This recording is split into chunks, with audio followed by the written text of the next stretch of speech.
Hello বন্ধুরা, welcome to my channel ঈশার রান্নাঘর। আজকে আমার রেসিপি বাটার পনির। আর এই পনিরটা কিন্তু সম্পূর্ণ নিরামিষভাবেই আজকে আমি বানাচ্ছি। তো চলো দেখে নেওয়া যাক রেসিপি।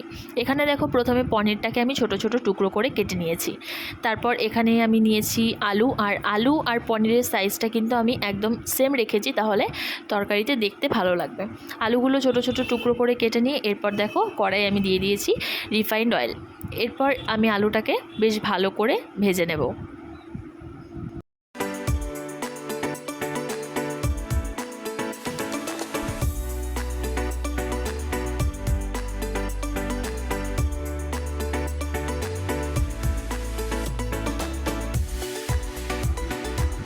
আর দেখো, এখানে আমি নিয়েছি কাঁচা লঙ্কা আর আদার পেস্ট, আর এখানে আমি কাজু বাদাম, চারমগজ আর পোস্তটা ভালো করে পেস্ট করে নেব।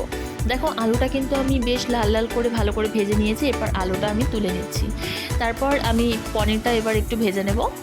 আর পনিরে কিন্তু আমি হলুদ দিচ্ছি না, শুধু নুন দিয়েই পনিরটাকেও ভালো করে ভেজে নিচ্ছি।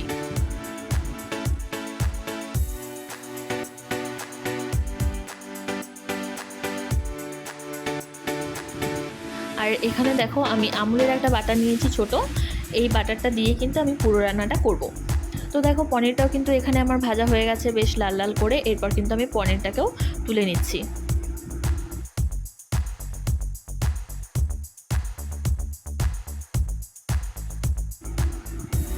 তারপর দেখো, কড়াইয়ে যতটা তেল ছিল পনির আর আলুটা ভাজার পর, তার মধ্যে কিন্তু আমি দিয়ে দিচ্ছি 1 চামচ মতো বাটার।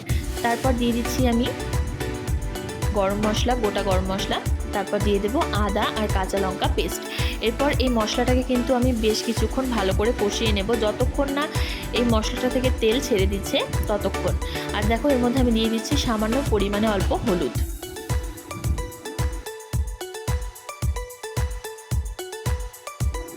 দেখো, মশলাটা থেকে কিন্তু তেল ছেড়ে দিয়েছে। আর এরপর এর মধ্যে আমি দিয়ে দিচ্ছি কাজু বাদাম, পোস্ত আর চারমগজের যেই মশলাটা ছিল সেটা। এরপর এইটা দেওয়ার পর 2 থেকে 3 মিনিট মতো ভালো করে এটাকে কষিয়ে নিচ্ছি।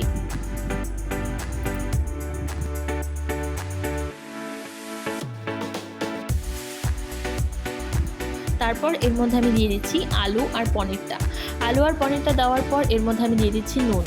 তো নুনটা কিন্তু তোমরা পরিমাপ করেই দেবে। আমি কিন্তু আলুর পরিমাণেই দিয়েছি, পনিরে কিন্তু আমি আগে থেকেই নুন দিয়ে তারপরেই ভেজেছিলাম।